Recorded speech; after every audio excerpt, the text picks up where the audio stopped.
Ce que je voudrais vous expliquer, c'est comment les physiciens qui ont inventé ce qu'on appelle la physique moderne au XVIIe siècle, des gens comme Galilée ou Newton ou d'autres, ont compris qu'en fait, ça n'est pas en observant les phénomènes qu'on comprend les lois qui gouvernent ces phénomènes.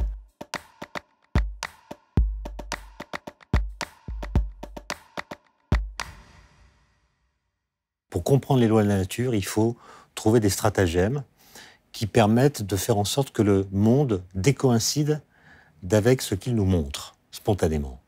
Et donc, je vais prendre comme exemple la chute des corps. Chacun voit bien que tous les corps ne tombent pas à la même vitesse. Les plus lourds ont tendance à tomber plus rapidement que les plus légers. D'ailleurs, Aristote, le grand Aristote, a écrit dans le Traité du ciel un texte dans lequel il explique que plus un corps est massif, plus il tombe vite. On se doute que Aristote n'a pas dû faire beaucoup d'expériences parce que nous-mêmes, lorsque nous laissons tomber une pierre 10 fois plus lourde qu'une autre pierre, nous voyons bien qu'elle ne tombe pas 10 fois plus vite. Et donc, il y a matière à s'interroger sur la validité de la loi qu'Aristote a énoncée.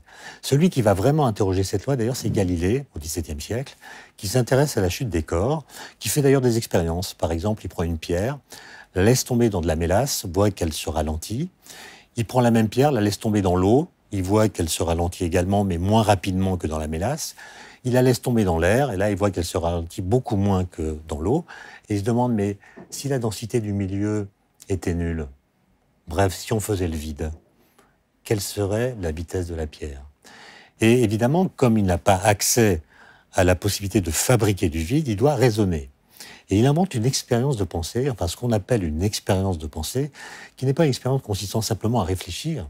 C'est supposer qu'une loi est vraie et regarder quelles sont les conséquences de cette loi dans des conditions qu'on peut imaginer et non pas réaliser. Il s'agit donc de tenir le monde empirique à distance et de raisonner à partir de ce qu'on croit savoir sur lui. La loi que Galilée postule vraie, pour s'amuser, comme une sorte de jeu intellectuel, c'est la loi d'Aristote. Les corps lourds tombent plus vite que les corps légers. Maintenant, et c'est là que commence l'expérience de pensée proprement dite, supposons qu'on prenne un corps lourd, par exemple cette boule, et un corps plus léger, par exemple cette boîte d'allumettes.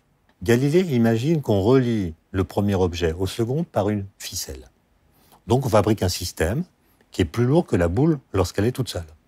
Donc d'après la loi que j'ai supposée vraie, ce système étant plus lourd que la boule, va tomber plus vite qu'elle.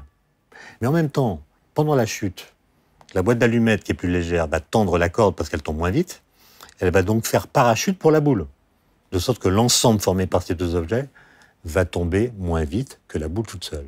Conclusion, la même loi d'Aristote dit que ce système va tomber plus vite et moins vite que la boule lorsqu'elle est toute seule. Il y a une contradiction que Galilée résout en disant qu'en fait, tous les objets tombent à la même vitesse dans le vide, ce qui n'est pas ce qu'on voit. Et Galilée comprend qu'il faut réinterpréter ce que nous observons en disant que la gravité fait tomber tous les objets exactement de la même façon, mais qu'il y a d'autres forces liées à la présence de l'air qui sont responsables, et seulement elles, du fait qu'un objet massif va tomber plus vite qu'un objet léger. Le pari de la physique qui commence là, au XVIIe siècle, c'est qu'on peut expliquer le réel, ce qu'on observe, par l'impossible, c'est-à-dire par des lois dont l'énoncé nous semble démenti par l'observation et donc en fait impossible. Et ensuite, il y a une anagramme assez étonnante qui est que la chute des corps a pour anagramme hors du spectacle. La morale de cette histoire, c'est que en fait, la loi de la chute des corps n'est pas montrée par le spectacle de la chute des corps, elle est hors du spectacle de la chute des corps. Pour la trouver, il faut faire un pas de côté et interroger la loi que nous croyons vraie pour montrer qu'elle est fausse. Alors cette histoire, on pourrait la continuer encore très longtemps, et notamment en évoquant un épisode qui s'est déroulé 3 siècles plus tard, en 1907, quand Einstein, qui est ingénieur à Berne au bureau des brevets, rentre de déjeuner et se met à rêvasser. Et au cours de cette sorte de semi-rêverie, a l'idée dont il dira plus tard qu'elle a été la plus heureuse de sa vie. Einstein comprend, par une sorte d'expérience de pensée à nouveau, que s'il était en chute libre, alors il ne sentirait pas son poids. Alors qu'est-ce qu'il a voulu dire par là? Il a voulu dire que si vous tombez en chute libre dans le vide, évidemment la cause de votre chute, c'est votre poids. Mais en même temps que vous tombez, si vous tombez avec un autre objet, par exemple cette boule, vous la lâchez, comme elle tombe à la même vitesse que vous, c'est ce qu'a démontré Galilée, eh bien, par rapport à vous, elle ne tombe plus. Et donc, elle est en apesanteur. Comme si la gravité avait disparu. Or, c'est justement la gravité qui me fait tomber. Ça veut dire qu'il y a une sorte de bizarrerie par laquelle, dans la chute d'un corps, la cause est annulée en quelque sorte par l'effet qu'elle produit. Et Einstein va réfléchir à cela et formuler en 1907 ce qu'il va appeler le principe d'équivalence. Équivalence entre la gravitation et l'accélération, avec l'idée que l'accélération peut annuler la gravitation, et dans d'autres situations, une accélération peut mimer la gravitation. Et c'est cette simple idée qui va le mener 8 ans plus tard, c'est-à-dire en 1915, vers une nouvelle théorie de la gravitation, qui va s'appeler la théorie de la relativité générale. Alors maintenant, faisons une petite expérience.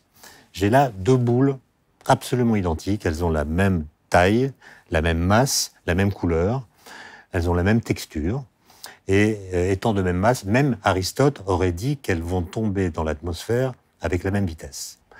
De là à conclure qu'elles vont rebondir de la même façon, il y a un pas qu'il ne faut pas franchir. Voyez, je laisse tomber. Il y en a une qui s'immobilise sur le sol, l'autre qui a rebondi. Ça veut dire que la physique, contrairement à ce qu'on croit, c'est toujours assez compliqué, ce qui va justifier que nous fassions de nouvelles séquences.